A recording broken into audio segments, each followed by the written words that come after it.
2022 கோவை நகைச்சுவை சங்கம் ஆரம்பித்தோம். இது எங்களோட 17வது கூட்டம்.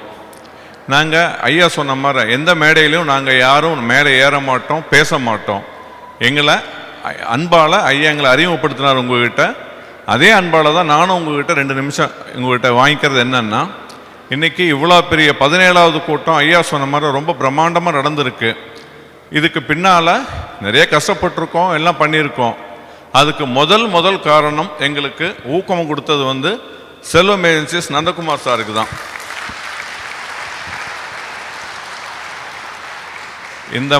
இந்த மண்டபத்தோட வாடகை எவ்வளோ லட்சங்கள் பெறும்னு உங்களுக்கே தெரியும். அவர் சொன்னார், எங்கள் மேலே ரொம்ப நம்பிக்கையாக இருந்தார், நீங்கள் நல்லா பண்ணுறீங்க, கோவையில் நம்ம மண்டபம் இருக்குது தானப்பால், நல்லா ஒரு நாள் பண்ணலாம் அப்படின்னாரு. அதுக்காக ரொம்ப திட்டமிட்டு 2 மாதத்துக்கு முன்னாலேயே பெரிய எல்லாம் புக்கிங் எல்லாம் பண்ணி, உங்களுக்கு தெரியும் எல்லாம் போயிட்டு இருந்தது. 13 நாளுக்கு முன்னால் அது ஒரு தவிர்க்க முடியாதனால வேற ஒரு அணியாக மாற்றணும். இப்போ இவங்க ஐயாட்ட தான் முதல்ல கேட்டேன், சுகி ஐயாட்ட, ஐயா இந்த மாதிரி இது மாதிரி பண்ண முடியாது போல் இருக்குன்னு.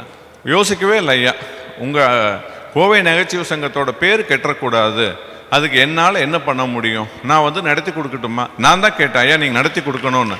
கண்டிப்பாக நடத்தி தரேனாரு.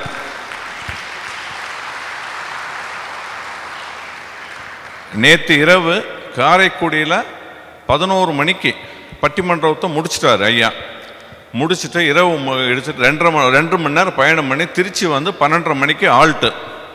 இன்னைக்கு காலையில் எந்திரிச்சு காரில் ஐயா வந்திருக்காரு. இந்த வயசில் சண்முக வடிவேல் ஐயா திருவாரூர்லேருந்து வந்திருக்காரு. சிவகாசி ராமச்சந்திரன் ஐயா தஞ்சாவூரில் புத்தக திருவிழா முடிச்சுட்டு ரூமுக்கு படுக்கிறப்ப மணி 1 காலையில். அவங்க 3 பேரும் சாப்பிட்டு 9:15 கிளம்பி 1 மணிக்கு இங்கே வந்துட்டாங்க.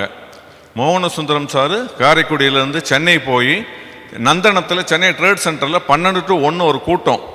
அதை முடிச்சுட்டு மதிய சாப்பாடு கூட சாப்பிடல. இம்மீடியட்டாக ஒரு டாக்ஸி வெளியே வச்சு ஏர்போர்ட்டு 2:30 மணிக்கு ஃப்ளைட் ஏறி 3:30 மணிக்கு 4:30 மணிக்கு அரங்கத்துக்கு வந்துட்டார். அப்புறம் கோவையில் நமக்கு பெருமைப்படுறக்குரிய சாந்தாமணி அம்மாவுக்கு இன்றைக்கி பெரிய விருது வாங்குறாங்க காமராஜர் அரங்கத்தில் சென்னையில். அதை அவசரமாக முடிச்சுட்டு மதிய உணவு கூட எடுத்துக்காமல் அவங்களும் அதே ஃப்ளைட்டை பிடிச்சி நமக்கு இங்கே வந்திருக்காங்க.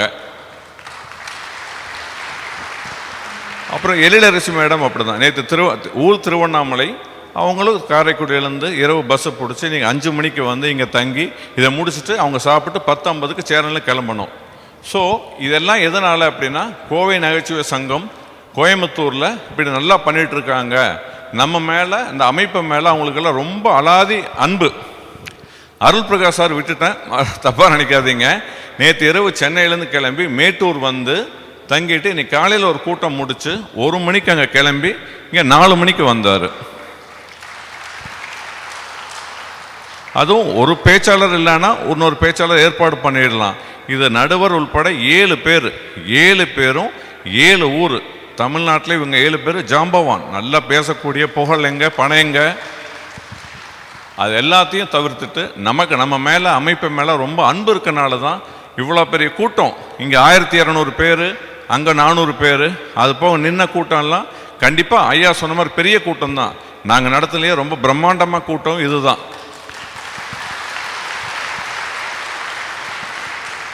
ஸோ இதெல்லாம் அவர் வித்துட்டார், நாங்கள் உழைச்சோம், இவங்க ஆதரவு கொடுத்தாங்க. மக்கள் நீங்கள்லாம் எங்களுக்கு ரொம்ப சந்தோஷம்.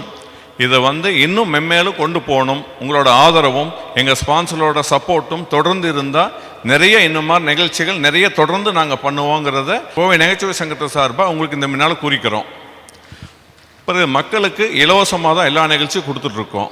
ஸோ இனிமேலும் அப்படி தான் கொடுப்போம், அதில் எந்த இதுவும் மாற்றமும் இல்லை. தொடர்ந்து ஸ்பான்சர்களோட சப்போர்ட்டில் தான் பண்ணிகிட்ருக்கோம். அது போக நீங்கள் பிரியப்பட்டா இன்றைக்கி இல்லைனாலும் ஃப்யூச்சரில் ஆண்டு சந்தா ஆயில் சந்தான்னு 2 முறை வச்சுருக்கோம். நீங்கள் அதற்கு தொடர்ந்து ஆதரவு கொடுத்தீங்கன்னா இன்னும் பல நிகழ்ச்சிகள் இந்த மாதிரி நிறைய நிகழ்ச்சிகள் பண்ணலாம் அப்படின்ட்டு ஒரு வேண்டுகோள் வைக்கிறேன். நன்றி.